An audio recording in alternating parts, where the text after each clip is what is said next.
Hi everyone, my name is Cecil and we're here at the Caribbean Developers Conference in Punta Cana, and I'm here with my friend who does a lot of amazing work in the space of mental health. And so I kind of wanted to have her come on and we'll have a little bit of conversation about how you're using that, particularly in the space of technology.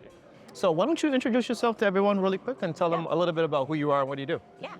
Hi everyone, my name is Diorella Ledesma. I am a mental health therapist by conviction, and by profession.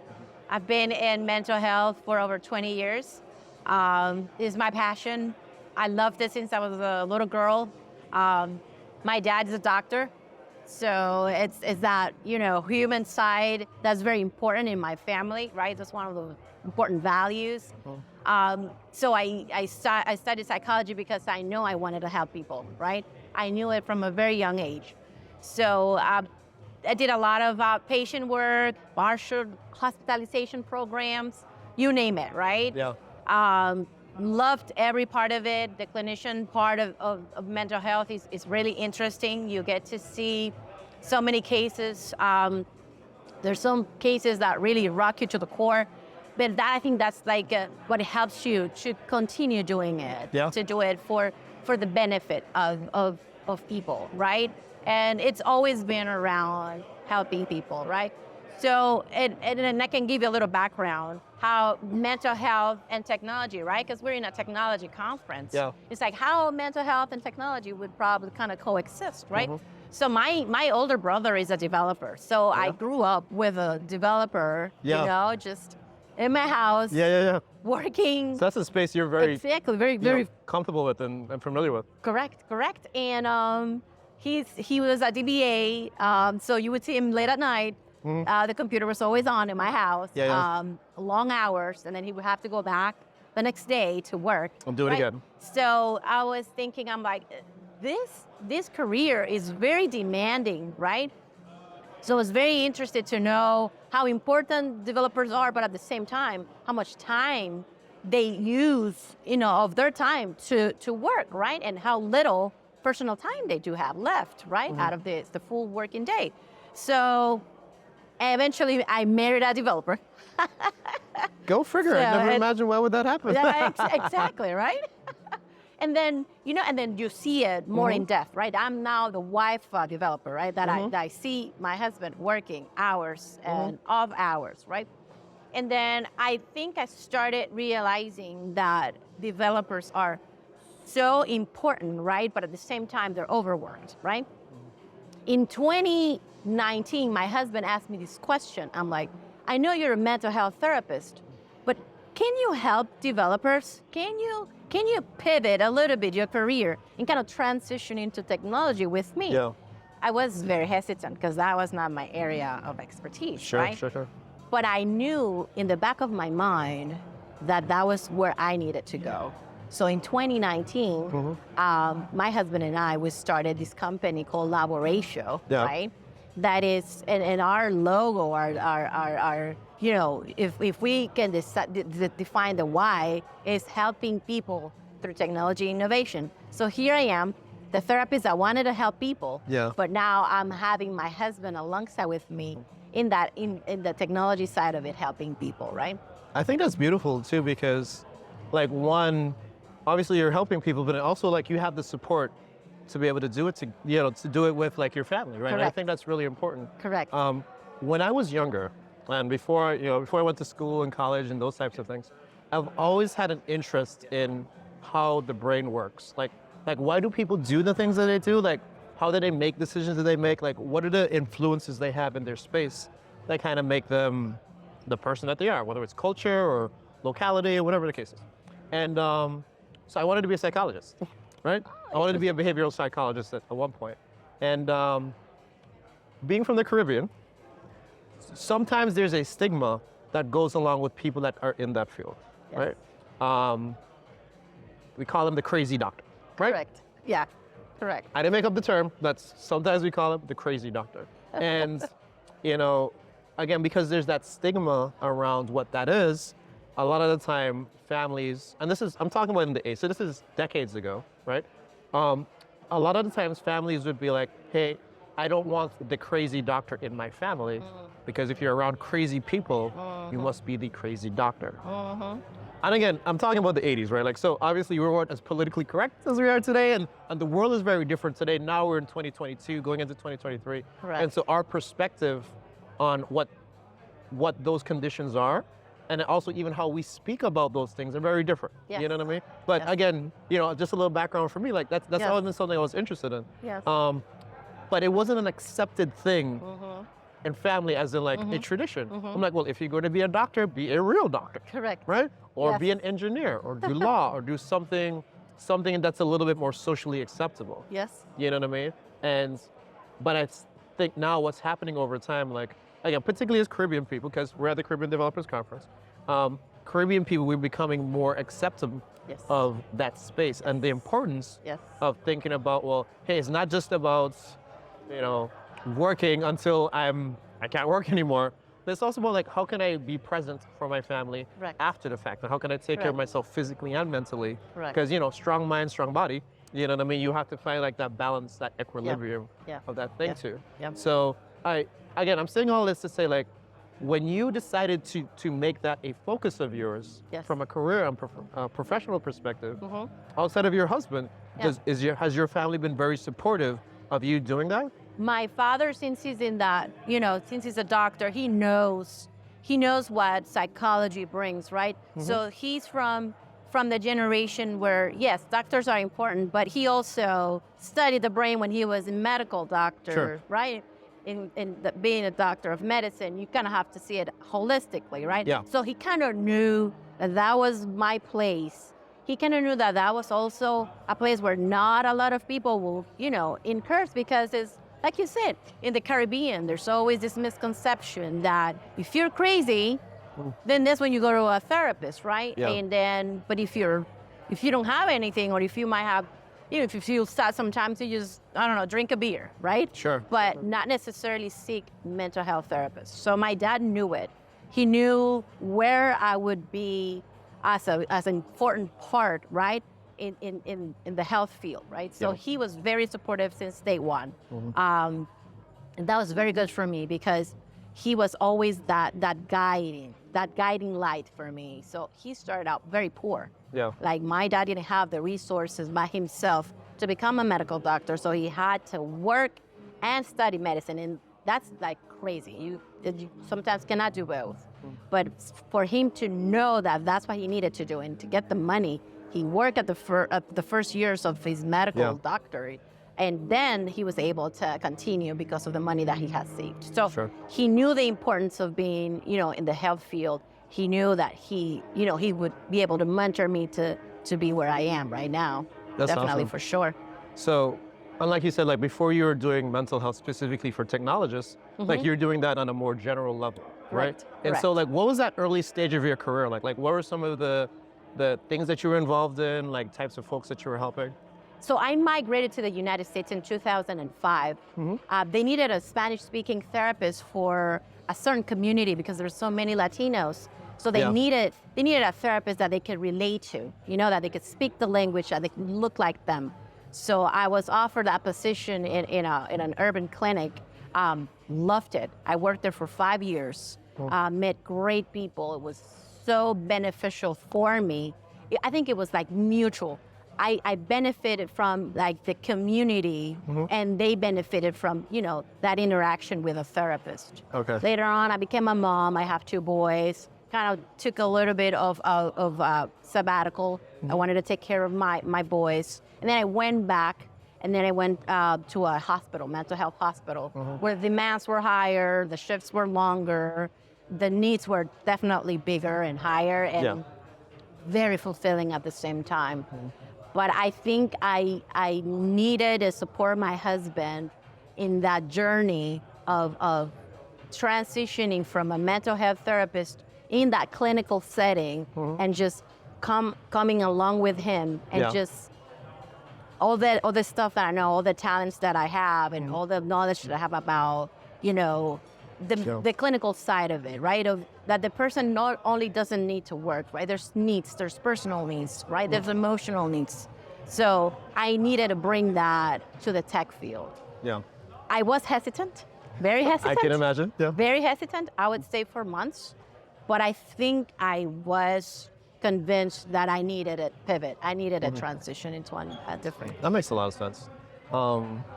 So as you decided to like focus in now specifically on people that are in technology, would you say that there's anything different or anything that's very specific about the types of help that people need? Because I think about technologists as like a very particular personality type. Yes. You know what I mean? And so do they need specific help or things that are different from like, I guess like the general populace when it comes to mental health?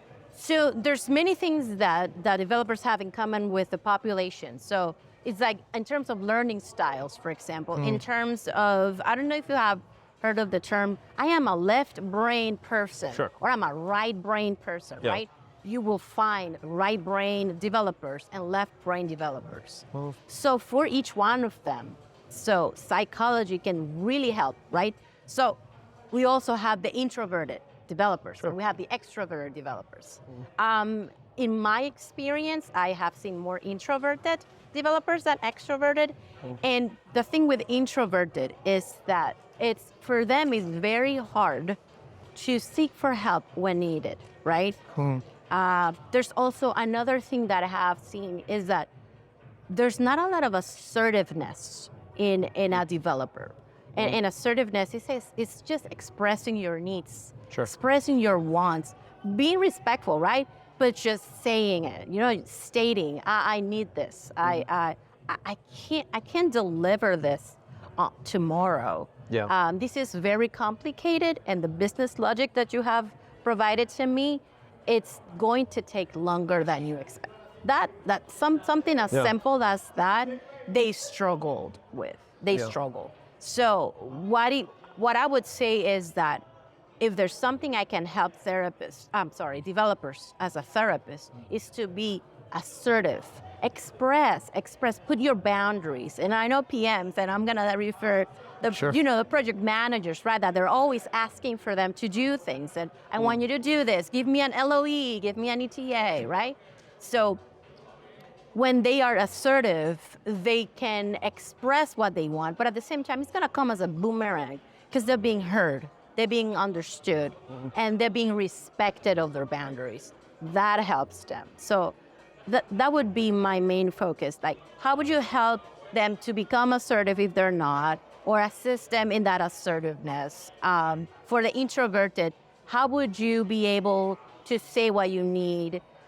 There's an expression that the introverts are like an onion. So you need to Peel back the layers. Peel them one layer at a Sure, time, sure, right? sure. So it's just understanding where they are, where they come from, That makes a lot of sense. I think about my personal career, right? And also being a person that, I've been in technology for over 10 years, but then also I do have an interest in understanding how things work. And so I do look back on my own personal journey and try to like pick out patterns. You know what I mean? One, in just trying to be a better person myself, but then two, trying to understand what do I do and why do I react to things a certain way. And so one of the things I could recognize is that like as I go into a new job or a new position, a new company or whatever the case is, I notice that I'm very much like a yes person in the beginning, because I'm like, hey, I'm not familiar with this space. I don't know what's happening. This is a new team, these are new people, this is a new position and new expectations. I'm just gonna say yes. You want me to do this? Yes. You want me to go here? Yes, yes, yes, yes, yes. Until I have like the level of comfort and confidence that I could start like taking control a little bit more of my time and my space. Correct. You know what I mean? But I think Correct. in that phase now I'm like, okay, well, but now I need something different. Yeah. You know what I Yeah, mean? And so I get. again, like I try and look at myself, and I guess the point I'm trying to get to is, as we think about like how developers are, I feel like it's never a constant, right? Like it's a wave. It's a way. I'm probably the same with a lot of folks too, right? Like Yeah. it's a wave of, okay, hey, you, like I need something, and I don't know how to say what I need, but then also there's a part of like, I don't know what's happening, Exactly. and you're in a little bit of a state of confusion, and you're not, you haven't found equilibrium yet, Yep. and you're Yep. trying to find what your equilibrium is. Yes. You know what I mean? And Yeah. that could be I'm learning a new framework, or I have tasks on the board and I don't know how to do them. Yes. Or, Yes. I'm just trying to get comfortable with the team and the dynamic of the people that are around me, Yep. right? Yep. And so now you take the time to try and Yep. Yeah. and figure it out. Yeah. But then I think for some people also that could be a very stressful situation, right? Yes. Like people say, 100%. like change is hard, right? Like and you change, you try to figure out, well, how can I best address, the place that I'm in at the moment. Yeah. And the expectations. So there's an expectation that a developer knows everything from the get-go. Sure. There's no learning curve. Yeah. You should not have any learning curve because that's, something you should know. Well, that's not the reality. The reality is that everybody needs learning curve because we are humans. We need to be exposed. We need to know what it is and then learn it, right? And it is gonna be for any profession, right? Somehow developers they're being labeled as they're highly smart individuals they will Sure. get it faster than the rest of the population. But there's another thing that you mentioned, and it's the learning style. There's developers that will learn because they're visual, right? Sure. They would probably want to see documentation spread it out in a very organized diagrams manner, diagrams, Yeah. And that is also a tool, right? So if you're a visual learner, you're going to benefit from those flow diagrams. You're going to benefit from those bullet points that, for example, if I am receiving a documentation, how is the format? Is it just abstract and not, it's segregated, or Sure. it has a point, it has an influence. So I think all of these are important pieces. Sometimes developers know that they're visual learners, sometimes they don't. Sometimes they just program, right? Yeah. But they haven't taken the time to learn about themselves, That's true. Even to state what are the emotions that they're feeling, like just labeling feelings. At this new job, what are the feelings that I'm having? And it's okay to have those feelings. And it's okay to not perform 100% of the time every time, right? Yeah. And it's just, I would say it's just opening up that communication Yeah. vehicle to just allow developers to feel comfortable expressing their needs, expressing the wants, even learning more about themselves. Yeah. I like the fact that you brought up emotions, because I think more recently for a lot of us in the industry, what's been happening is, a lot of folks have been being laid off. A lot of folks have been being sent home. And I'm thinking about the emotions that come along with that, right? Yep. Both for the people that have left and moved on and for the people that are still here, right? Like there's a lot of fear, there's a lot of uncertainty, there's a lot of discomfort, Yes. you know what I mean? And there's a lot of, trying to like reestablish yourself and figure out, well, where are we going right now? Like, what am I supposed to be doing in this position? Correct. Right, and it's a very uncomfortable space for everybody involved to deal with, right? And I think in those spaces too, definitely being able to speak to someone, being able to speak to a professional, Yes. will be hugely helpful for everybody, right? Because at the end of the day, like we all still want to try and be our best. Yes. You know what I mean? We all want to be able to be in a position where we're in a psychological state where we can still take care of our families. We could still, do the things that, we plan to do. Bumps happen in the road, but we still, we got to be able to figure it out, right? Correct. And then again, being able to speak to someone. And I know a lot of companies have, employee help programs and all these different types of programs, or even they could reach out to a third-party person if they wanted to, as a resource to be able to, to help discuss some of those issues, right? That is true. That is true. And it's so important because developers are not alone, Yeah. I like to emphasize the fact that there's help for you. Like if you need to speak with someone, if you need to reach out to a mental health professional, because times are so uncertain now. And like you're saying, sometimes like you're here today, but you might not here tomorrow. And, and that's anxiety provoking, right? It's gonna sometimes even cripple you because sometimes anxiety was just, will be so strong that you will feel like you're paralyzed, right? So in those moments, identify it. Oh man, I am anxious. I'm feeling anxious about the future. I think I should talk to someone, right? So, and if you're feeling that way, that And even if it's the job, it's very, it's a big burden, and you know you're being stressed out to the point that you're becoming anxious because sometimes your performance, and maybe I'm gonna have a performance review in the next few days, and I didn't finish X, Y, and Z on time. Sure. So just acknowledging that, yes, I'm stressed about it, I'm anxious about it, but I just don't want to stay with that stress. I don't want to stay with that anxiety. I should talk to someone. Yeah, you're right. And I think, again, another part of that too is people being able to have the confidence to do that. Because again, I think another part of getting help is being able to say, I need help. You know what I mean? Like acknowledging that fact and then being able to move forward and do some of those types of things. So, so based on that, like, I guess I would say, when you think about, you know, the role that you play today, right, and the resources you give to people, are there particular resources or places that you usually recommend for folks when, you know, again, particularly in technology, like when they want to reach out for help? Yeah, so there's a new trend in psychology. It's called dialectic behavioral therapy. It's called DBT. So it helps you with mindfulness. It allows you to stay in the present, because sometimes when you're very anxious, you tend to kind of go somewhere in your mind and be very unsettled, right?